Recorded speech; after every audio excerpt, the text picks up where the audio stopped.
हरे राम राम रघुवर हरे हरे, हरे कृष्ण कृष्ण। ये आज हम पढ़ रहे हैं एक योगी की आत्मकथा, योगी परमहंस योगानंद जी की है। और इसमें उनके जो गुरुदेव थे शायद, है ना, युक्तेश्वर जी का पुनरुत्थान।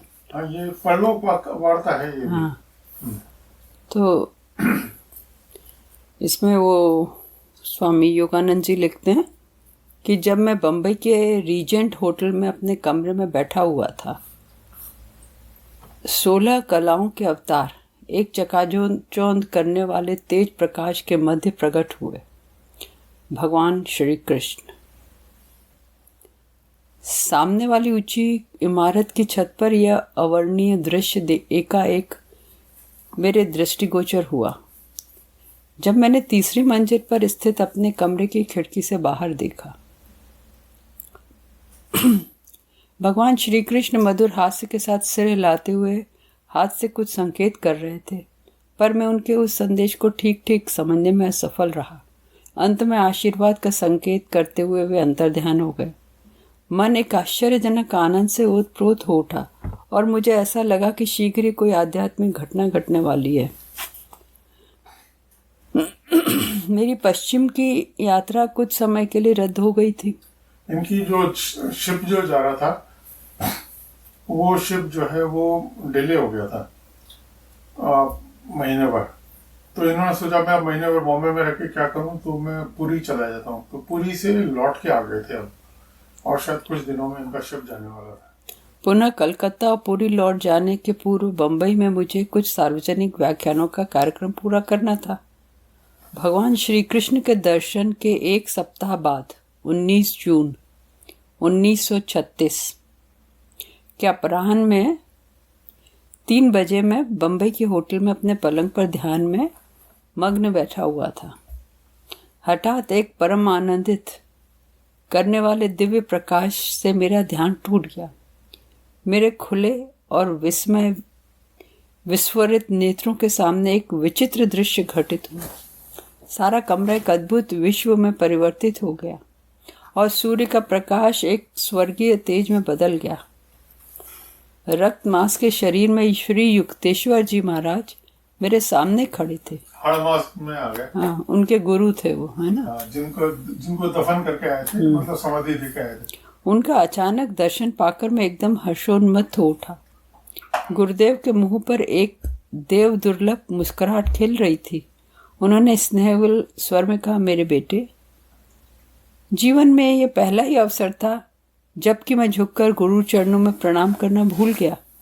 और तुरंत आगे बढ़कर उन्हें दोनों भुजाओं से कसते हुए आलिंगन पाश में बांध लिया। क्षणों में अपूर्व क्षण। आनंद की उस वर्षा की तुलना में मेरी पिछले महीनों की वेदना नाम मात्र ही प्रतीत होती थी।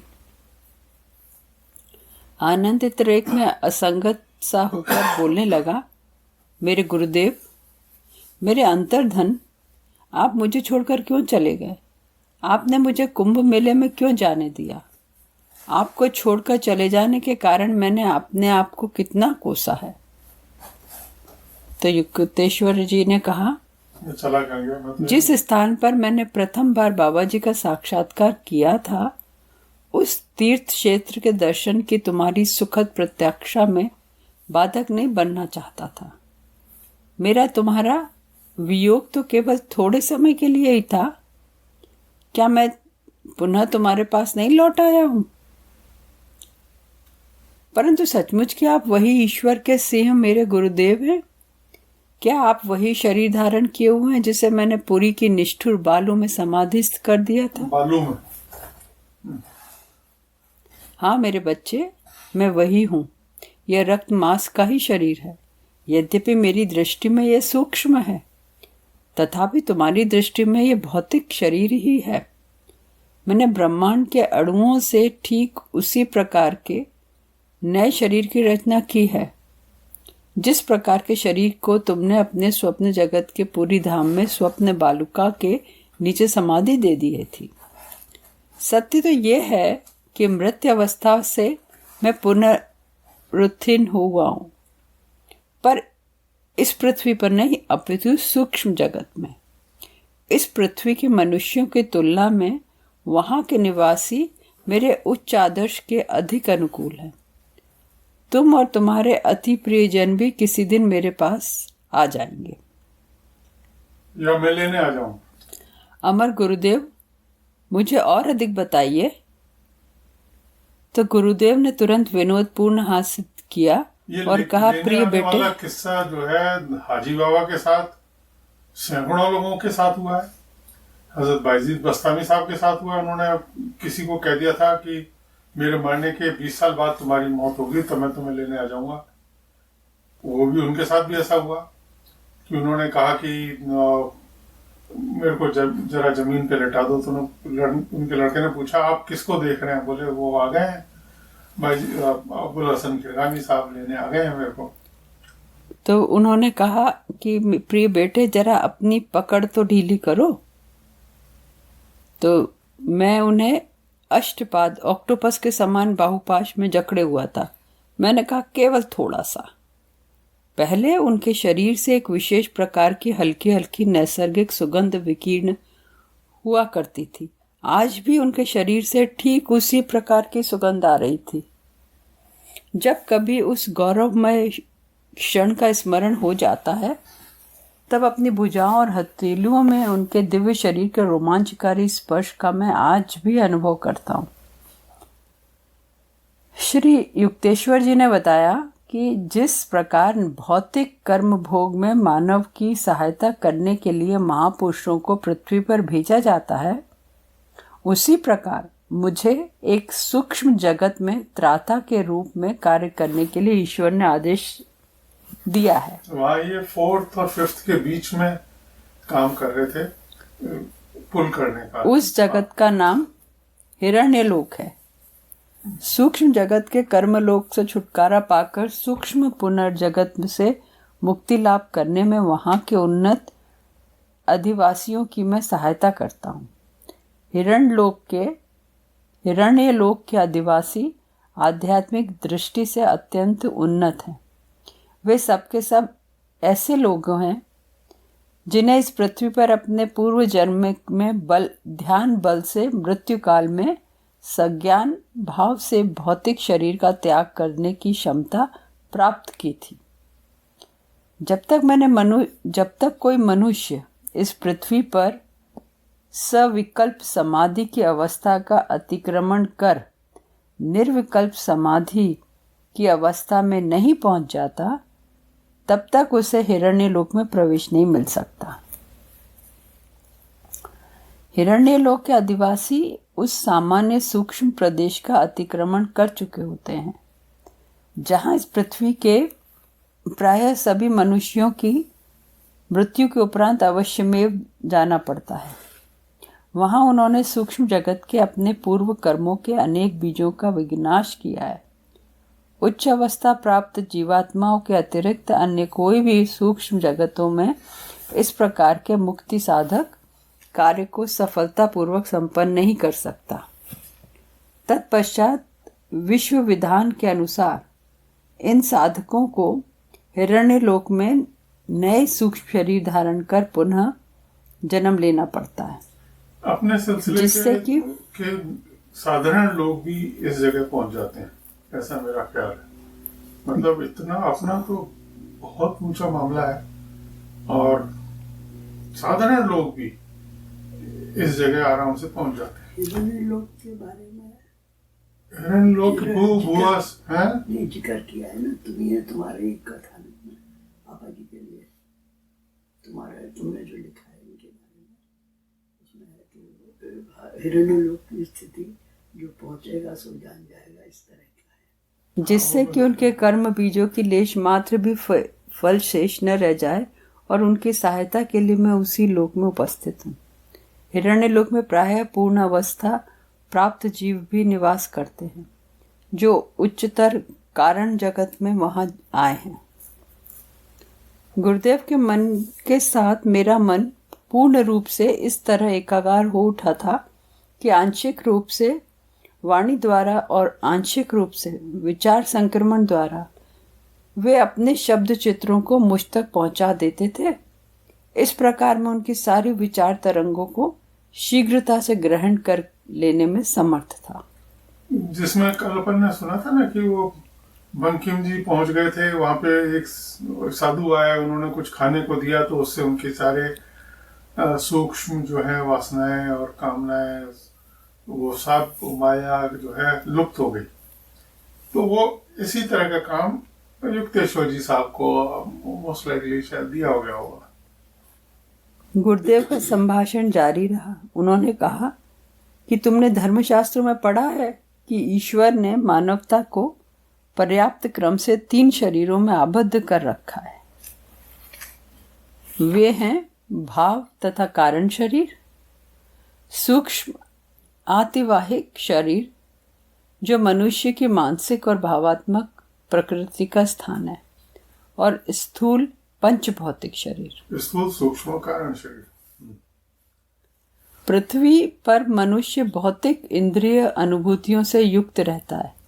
सूक्ष्म पुरुष चैतन्य भावनाओं और प्राण कणिकाओं से निर्मित शरीर लेकर कार्य करता है। कारण शरीर धारी जीव आनंदमय भाव राज्य में विचरण करता है। कारण शरीर एक तरह से विचार का शरीर है, सूक्ष्म शरीर मन का शरीर है। जो कारण विश्व में प्रवेश या पुनः प्रवेश करने की तैयारी कर रहे हैं। मेरा कार्य उन सूक्ष्म शरीरधारियों की सहायता करना है। पूज्य गुरुदेव, क्या सूक्ष्म जगत के संबंध में मुझे और कुछ बताने की कृपा करेंगे? यद्यपि मैंने श्री युक्तेश्वर जी के अनुरोध पर आलिंगन पाश को थोड़ा शिथिल कर दिया था, तथापि मैंने अपनी भुजाओं में उन्हें अब भी आबद्ध कर रखा था। सब रत्नों में रत्न मेरे गुरुदेव आज मृत्यु का परिहास करते हुए जो पधारे थे। गुरुदेव बताने लगे कि अनेक सूक्ष्म जगत हैं जिनमें सूक्ष्म देहधारी प्राणी निवास करते हैं। उन जगतों के निवासी एक ग्रह से दूसरे ग्रह की यात्रा के लिए सूक्ष्म वाहनों या आलोक पुंज का उपयोग करते हैं। ये साधन विद्युत या तेजस्क्रिय यानी रेडियम धर्मी शक्तियों से भी अधिक द्रुतगामी होते हैं। सूक्ष्म शरीर आलोक और रंग के सूक्ष्म स्पंदनों से गठित है और इस स्थूल जगत से सैकड़ों गुना बड़ा है। ये स्थूल सृष्टि सूक्ष्म जगत के तेजोमय विशाल गुब्बारे के नीचे एक छोटी ठोस टोकरी की भांति लटकी हुई है। ये बाबूजी भी कहते थे ऐसा है। जिस प्रकार अवकाश अथवा महाशून्य में अनेक स्थूल सूर्य और तारागण अतिभ्रमण करते रहते हैं, वैसी ही असंख्य सूक्ष्म सूर्य और ग्रह नक्षत्र मंडल प्रणालियां भी हैं। सूक्ष्म सूर्य और चंद्रग्रहण स्थूल जगत के सूर्य चंद्रों की अपेक्षा अधिक रमणीय हैं। सूक्ष्म जगत के नक्षत्र मेरु प्रभा जैसे दिखाई पड़ते हैं। सूक्ष्म जगत के दिन और रात पृथ्वी की अपेक्षा अधिक लंबे होते हैं। कहते हैं रात तो होती ही। सूक्ष्म जगत अति असीम सुंदर स्वच्छ विशुद्ध और सुव्यवस्थित है। वहाँ कोई निर्जीव ग्रह या ऊसर भूमि नहीं है। पृथ्वी के अभिशाप अर्थात घास फूस जीवाणु कीड़े मकोड़े सर्प आदि वहाँ नहीं है। पृथ्वी की भांति सूक्ष्म जगत में परिवर्तनशील और अनिश्चित जलवायु या ऋतु भी नहीं है। वहाँ सर्वदा चिर वसंत ऋतु की समशीतोष्ण जलवायु रहती है और बीच बीच में आलोक उज्ज्वल शुभ्र तुषारपात व बहुरंग प्रकाश की वर्षा होती है। सूक्ष्म जगतों में पारदर्शक जल की झीलें और चमकीले समुद्र और इंद्रधनुषी नदियां विद्यमान हैं। साधारण सूक्ष्म जगत में न कि हिरण्यलोक नामक सूक्ष्मतर सूक्ष्म जगत में पृथ्वी पर से नई आने वाली लाखों लाख सूक्ष्म जीवात्माओं का निवास है। हिरण्य में नहीं, हिरण्य इसके ऊपर है। वहाँ असंख्य परियों, मत्स्य कन्याओं, मछलियों, पशुओं, अपदेवताओं बौनों, यक्षों और प्रेतात्माओं की भी भरमार है, जो सभी अपने अपने कर्मों के गुणागुण के अनुसार विभिन्न सूक्ष्म ग्रहों पर निवास करते हैं। जो लोअर जो लोग हैं उनमें भद्र और अभद्र जीवात्माओं के लिए भिन्न भिन्न स्तर के मंडलाकार आवासों और वो स्पंदन भूमि की व्यवस्था है। जो कितना आश्चर्यजनक है कि आदमी का विचार आदमी को कहाँ ले जाता है। अगर खराब विचार है, नेगेटिव विचार हैं, तो क्या गति होगी सोच सकता है कोई। भली जीवात्माएं मुक्त विचरण कर सकती हैं, किंतु दुष्ट आत्माओं के लिए सीमित क्षेत्र निर्धारित है। वो जेल की तरह से है। जिस प्रकार इस पृथ्वी के धरातल पर मानव, मिट्टी के नीचे कीट पतंग, जल में मछलियां, वायु में पक्षी रहते हैं, उसी तरह विभिन्न श्रेणियों की सूक्ष्म जीवात्माओं के लिए भी उपयुक्त स्पंदन क्षेत्र निर्धारित किए गए। अंधकार में भी होते हैं, वहाँ प्रकाश कम होता है। विभिन्न सूक्ष्म जगत से निष्कासित होकर आए हुए पतित देवदूतों के मध्य संघर्ष और युद्ध में प्राण के परिमाणविक बमों और मानसिक मंत्र शक्ति की स्पंदनशील किरणों का प्रयोग होता है। ये बहिष्कृत जीवात्माएं निम्न स्तर सूक्ष्म जगत के अंधकार में प्रदेशों में निवास करते हुए अपने दुष्ट कर्मों का भोग करती हैं। ये पहली लाइन पढ़ना है, बम और क्या लिखा है? विभिन्न सूक्ष्म जगत से निष्कासित होकर आए हुए पतित देवदूतों के मध्य संघर्ष या युद्ध में प्राण के परमाणविक बमों और अमानसिक मंत्र शक्ति की स्पंदनशील किरणों का प्रयोग होता है। जो लोअर जो है, जो पतित जो देवदूत और आत्मा है, इस अंधकार में कारागार के ऊपर का समस्त विशाल प्रदेश सुंदर और प्रकाशमय है। इसके ऊपर जो है वो सुंदर और प्रकाशमय है। सूक्ष्म जगत ईश्वर की इच्छा व परिपूर्णता प्राप्ति की परिकल्पना के साथ पृथ्वी की अपेक्षा अधिक स्वाभाविक ढंग से लय में है। सूक्ष्म जगत की प्रत्येक वस्तु प्रधानतः ईश्वर की इच्छा और अंशतः सूक्ष्म जीवात्माओं की इच्छा के आह्वान के आविर्भूत होती है। उन जीवात्माओं के पास ईश्वर सृष्ट किसी भी वस्तु के आकार या सौंदर्य में परिवर्तन या परिवर्धन करने की शक्ति है। ईश्वर ने अपनी ये इच्छा लोक भी है, एक तरह से आप क्रिएट भी कर सकते हो और अपने हिसाब से खाना बनाना है तो खाना बनाना नहीं पड़ता, खाने की कल्पना करते हैं खाना आ जाता है। खाना खाना नहीं पड़ता लेकिन खाने का स्वाद आ जाता है। ईश्वर ने हर चीज प्रकाश से कनेक्टेड है, पर ये लोअर लोकों में है। ईश्वर ने अपने सूक्ष्म जगत की संतानों को सूक्ष्म जगत की वस्तुओं को इच्छा मात्र से परिवर्तित व उन्नत करने की स्वतंत्रता और विशेष अधिकार दिए हुए हैं। पृथ्वी पर किसी ठोस वस्तु को प्राकृतिक और रासायनिक प्रक्रियाओं से ही द्रव्य या अन्य रूप से में परिवर्तित किया जा सकता है, परंतु सूक्ष्म जगत की ठोस वस्तुएं वहां के निवासियों की एकमात्र इच्छा द्वारा अविलंब द्रव, गैस या परमाणु शक्ति में परिवर्तित हो जाते हैं। सिर्फ इच्छा से ही क्रिएट कर सकते हो कुछ भी। ये पृथ्वी, जल, थल और वायु में युद्ध, विग्रह तथा हत्याओं से कलंकित है, किंतु सूक्ष्म क्षेत्र में सुखमय समरसता और समानता विराजमान है। सूक्ष्म शरीर या प्राणी इच्छा अनुसार प्रकट या अदृश्य हो सकता है। पुण्य या मत्स्य या पशु कुछ समय के लिए सूक्ष्म शरीर मानव का रूप धारण कर सकते हैं।